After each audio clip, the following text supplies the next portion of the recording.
Load management. The two words that have been circling around NBA stars for many years. It seems like load management is going to finally be a thing of the past. This is Sports Guy Talking that you guys are watching and listening to. I am Dustin Tran, your host, as I am here today to talk about the NBA effectively ending load management. NBA Commissioner Adam Silver came up with new rules regarding load management, as many NBA stars have abused the intent and purpose of what load management was supposed to be used for. In fact, the NBA even stated that load management is no longer supported by scientific data. Before I say anything else though, I want to present you guys with a topic question. So here it is. Should load management be banned from the NBA? Obviously, I have strong feelings about this because I'm a fan of the NBA. I watch these NBA stars play. I watch these NBA teams perform on the court night in and night out. And I feel like load management is more harmful than it is good for these players. They say that load management is supposed to prevent injuries, but that has not been the case at all. They say that load management is supposed to keep the players' bodies more fresh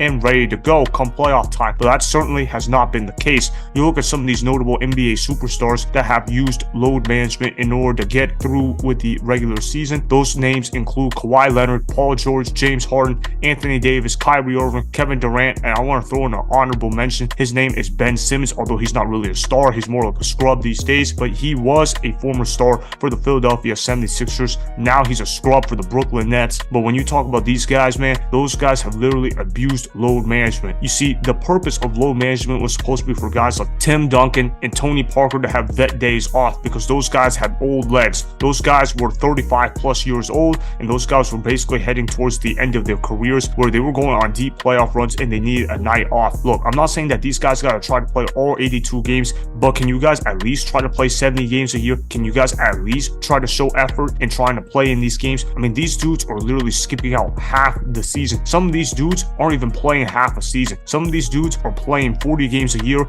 and they're saying, yup, that counts for my season. Give me my money. These NBA players want to get paid more than ever to do less than ever. These NBA players have gotten lazy. These guys don't have the drive that the previous generation once have. And look, I'm not going to be one of those old heads that say, oh, the NBA was always better off in the 80s and the 90s, even if that is actually factually supported. Now, when I look at the NBA players in today's world, a lot of them are lazy. A lot of them are like, oh man, let me focus on my brand. Let me focus on me. Let me be a diva. Let me change teams. Whenever I don't like a team, let me go ahead and sit out and say, man, go ahead and only trade me to this team, because if you don't trade me to this team, I'm just going to keep sitting out. Meanwhile, give me all that money. Give me that $30 million a year. Give me that $40 million a year. Just give me all that money while you let me sit down the entire year, and I'm not going to go ahead and play for you. These players have gotten out of control with their power. Look, I know that the NBA is a players league and that it's very different from the NFL because the NFL is an owners league while the NBA is a players league. And look, I'm all for player empowerment, but are we sure that player empowerment 100% all the way through is really the best course of option in terms of building a sustainable league? I know that I certainly don't think so. As a fan of a small market team, because my team is the Hornets, I don't really support superstars sitting out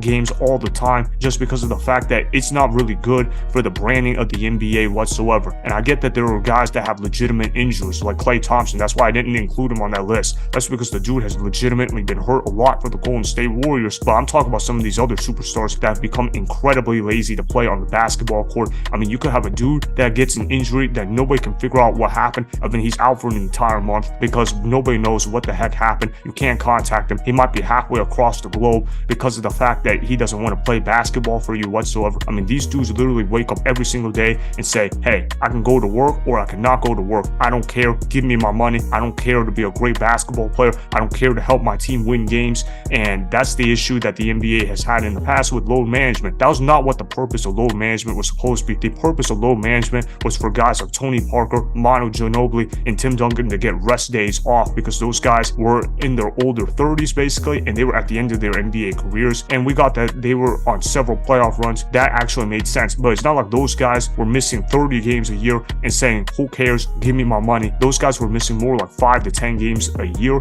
which is perfectly fine with me. Although if you're an NBA player, you should try to play in all 82 games. You should take the pride to be a basketball player. You should take the pride to play in every single game possible. I know that playing 82 games is really hard to do, but can you at least play in 70 games like Nikola Jokic? And a lot of these people keep wondering, how does Nikola Jokic keep winning the MVP award year in and year out? Well, it's because Nikola Jokic is actually playing basketball. Unlike a lot of these NBA superstars who are sitting out games, Nikola Jokic is actually participating in them. It's hard to give an MVP award to a guy that missed half the season. Nikola Jokic is a guy that has constantly played 65 to 70 games a year. That's why I really appreciate Nikola Jokic so much, because he's a throwback NBA player. He's an NBA player that actually wants to win basketball games and actually wants to be there for this team. When you look at these NBA players these days, most of them are just there to collect a check. Most of them are there to say, you know what, just give me the money, just give me the power, I don't care.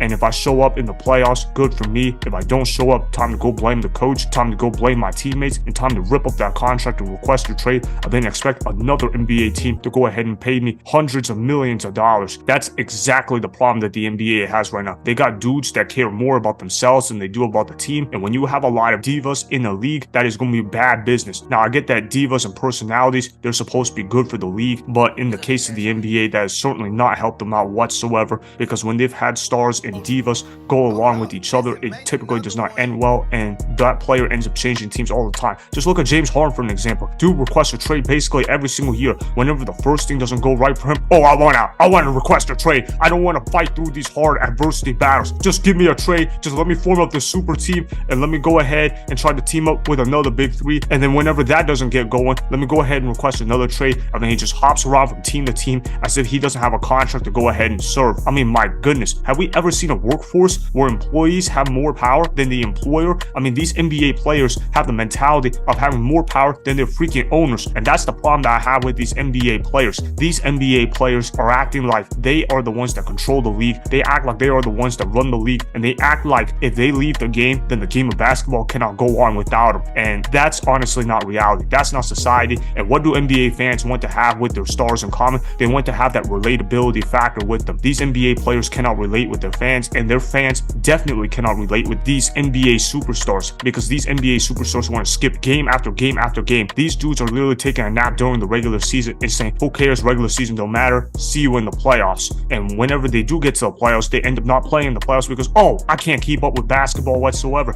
The game of basketball has too much intensity for me to keep going on. These guys say that they want to use load management so they can have full energy for the playoffs. But it's like when you tell a dude, hey man, I want to go ahead and miss school for half the year. That way my mind can be fresh when I'm ready to take final exams. Now, that analogy that I just pointed out right there, that's exactly what some of these NBA players are doing when they're doing load management. When you got a guy like Kawhi Leonard that is basically playing 40 games a year and counting that as an entire season, that is problematic in and of itself. That's like saying to a dude, hey man, I'm a top A student, I get all the good grades in school, let me just go ahead and skip the first 2-3 months of the school year just so I can load manage for the final exam during the semester, and then let me go ahead and load manage my second semester, which is the spring semester, for another 2 to 3 months, and then come back for final exam review, and then take the final exam, and then I'll be all set and ready to go. My mind will be fresh, my mind will be all set and ready to go. You know how flawed that mindset is? It's very flawed, what I just showed you guys right there, and that's what these NBA players are doing. Another guy that I didn't even shout out was Zion Williamson. I know that he's had legitimate injuries, but man, that dude cannot get on the basketball court whatsoever. These NBA players are missing more time than ever, despite having better science, despite having better doctors than ever,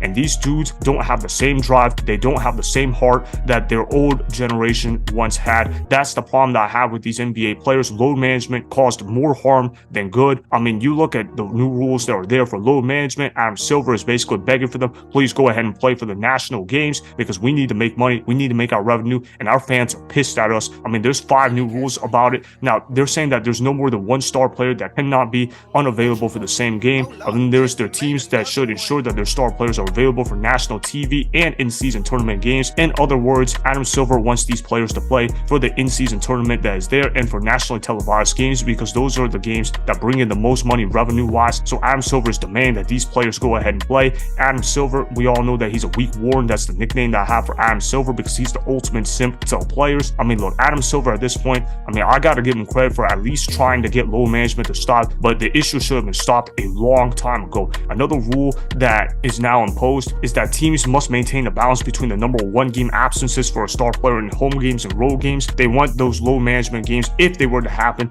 in home games instead of road games. I actually don't have a problem with that, because you get 41 home games a year. As for the road games, some of those teams, they only get to see them once a year. For an example, I'm a Hornets fan, and let's say that LeBron James is on the Los Angeles Lakers. So that means that if I was a Hornets fan and if I was a LeBron guy, I would only get to meet with LeBron James at most 1 time a year, which is on a Hornets game. So I get what Adam Silver is trying to do. Now look, teams, they also have to refrain from any long-term shut down or near shut down when a star player stops participating in games. That basically means that, hey, you can't quit on your team once the season is over. You must keep playing for pride for the most part, because you got to protect the integrity of the game. The final rule is that teams must ensure that healthy players resting for a game are present and visible to the fans. In other words, transparency. If you're going to miss an NBA game, you got to at least show up for your fans, because you can't just miss games and then just say bye-bye and then go into the abyss for 2 months while nobody can find you.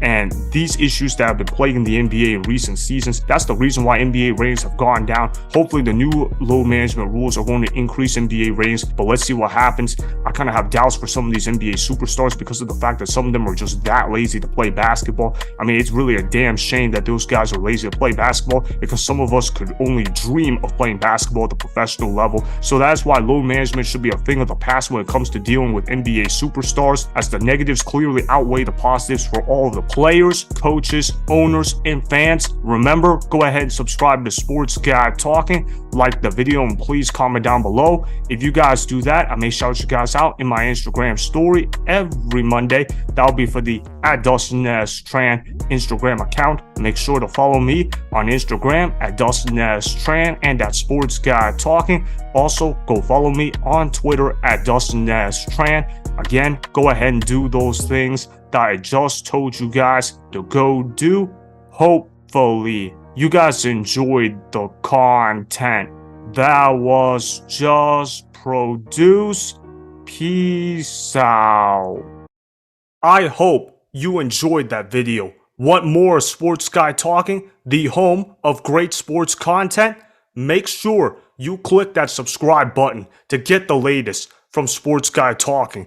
Go ahead and like the video, comment down below, check the description box on the video in order to follow my Instagram and Twitter. Also, be sure to check out more of the best clips from the YouTube channel Sports Guy Talking.